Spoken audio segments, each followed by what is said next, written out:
ಇವತ್ತು ಇವತ್ತೆಲ್ಲ ನಾನು ಕಳೆದ 10 ವರ್ಷಗಳಿಂದ ಅದು ಬರ್ತಾ ಇದೆ. MLCಗೆ ಬರ್ತದೆ, MLAಗೆ ಬರ್ತದೆ, ಇನ್ನೊಂದಕ್ಕೆ ಬರುತ್ತೆ, ಎಲ್ಲೂ ಹೋಗಿಲ್ಲ 10 ವರ್ಷದಿಂದ. ಇವತ್ತಲ್ಲ ಚರ್ಚೆ. ನಾನು 2013 ಫಸ್ಟ್ ಪ್ರೆಸಿಡೆಂಟ್ ಆದಾಗಲಿಂದನೇ ಕೂಡ ಬೆಂಗಳೂರಿಂದ ಸ್ಟಾರ್ಟ್ ಆಯ್ತದು. ಸೊ ಅದು ಆರ್ಟಿಕಲ್ ಕೂಡ ಬಂದಿದೆ, ನೋಡಿದ್ರೆ ಅಂದ್ಕೊಳ್ತೇನೆ.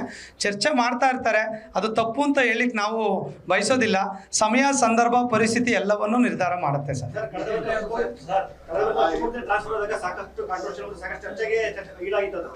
ಆಗಿನ ಸಚಿವರಾದ ಮಧು ಬಂಗಾರಪ್ಪನವರು ತಮ್ಮ ಮನೆಯಲ್ಲ ಸರ್ಕಾರಿ ಗೃಹ ಪ್ರವೇಶ ಆವಾಸವಿದ್ದ ಸರ್ಕಾರಿ ಕ್ವಾರ್ಟರ್ಸ್ ಅಲ್ಲಿ ಅದ್ರ ಆಲ್ಟ್ರೇಷನ್ ಕೂಡ ಸಾಕಷ್ಟು ಅವ್ಯವಹಾರ ನಡೆದಿದೆ ನೇರ ಆರೋಪ ಮಾಡಿದ್ರು. ಏನು ಅವ್ಯವಹಾರ?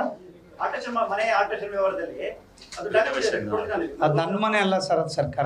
ಅದೇ ನಾನು ಕ್ಲಾರಿಫೈ ಮಾಡಿದೆ ಸರ್. ನಿಮ್ಮ ಮನೆ ಎಲ್ಲ ಸರ್ಕಾರಿ ಮನೆ ಅಂತ ನೀವು ವಾಸ ಇದ್ದೀರಿ ಸರ್ಕಾರಿ ಮನೆಯಲ್ಲಿ. ಮತ್ತೆ ಶಿವಮೊಗ್ಗ ವಾಪಸ್ ಬಂದಿದ್ದೀರಾ ತಾವು? ಅಂದ್ರೆ ತಾವು ಮಧು ಬಂಗಾರಪ್ಪ ನನ್ನ ನೋಡಿ ತೋರ್ಸಕ್ಕೋಸ್ಕರ ತಾವು ವಾಪಸ್ ಬಂದಿರೋದು ಅಥವಾ ಸರ್ಕಾರ ವರ್ಗಾವಣೆ ಮಾಡೋದ ಮಾಡ್ಕೊಂಡಿರೋದು? ಇಲ್ಲ, ಸರ್ಕಾರ ನೋಡಿ, ಅವತ್ತು ಸರ್ಕಾರ ನಮ್ಗೆ ಆಗ್ತು, ಹೋದ್ವಿ. ಇವತ್ತು ಆಗ್ತು, ಬಂದಿದ್ದೀವಿ ಅಷ್ಟೇ. ಸರ್ಕಾರ ಎಲ್ಲಾಕತ್ತೋ ಕೆಲಸ ಮಾಡಬೇಕಲ್ಲ. ನಾಳೆ ಇನ್ನೊಂದು ಕಡೆಗೆ ಹಾಕಿದ್ರು ಕೆಲಸ ಮಾಡ್ಲಿಕ್ಕೆ ಹೋಗ್ತೇವೆ. ಈಗ ಮಾಡಲ್ಲ ಅಂತ ಹೇಳಲಿಕ್ಕೆ, ಮಾಡಲಿಲ್ಲ ಅಂದ್ರೆ ರಾಜೀನಾಮೆ ಕೊಟ್ಟು ಮನೆಗೆ ಹೋಗು ಅಂತ ಹೇಳ್ತಾರೆ.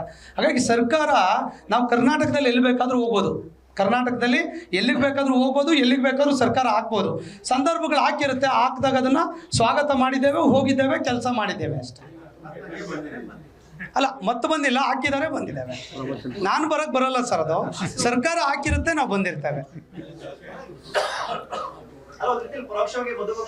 ಅಲ್ಲ, ಪರೋಕ್ಷ ಅಂತಲ್ಲ ಸರ್. ಈಗ ಮತ್ತೆ ನಾಳೆ ಚೇಂಜ್ ಮಾಡಿದ್ರು ಹೋಗ್ತೇವೆ, ಅದೇ ಯಾಕಿದೆ? ಅದೇ ಈಗ IAS ಆಫೀಸರ್ 2 ವರ್ಷ ಇರ್ತಾರೆ, ಚೇಂಜ್ ಮಾಡಿದ್ರು ಅಂತಲ್ಲ. ಸರ್ಕಾರ ಒಂದು ಪಾಲಿಸಿ, ಇಲ್ಲಿಗೆ ಅವಶ್ಯಕತೆ ಇತ್ತು ಹಾಕಿದ್ದಾರೆ, ಮುಂದೆಲ್ಲ ಅವಶ್ಯಕತೆ ಇತ್ತು ಬೇಕು ಅಂದ್ರೂ ಹೋಗ್ತೇವೆ ಅಷ್ಟೇ. ಅದರಲ್ಲೇನೋ ರಾಜಕೀಯವಾಗೋ ಇನ್ನೊಂದು ಉದ್ದೇಶಗಳೇನಿಲ್ಲ.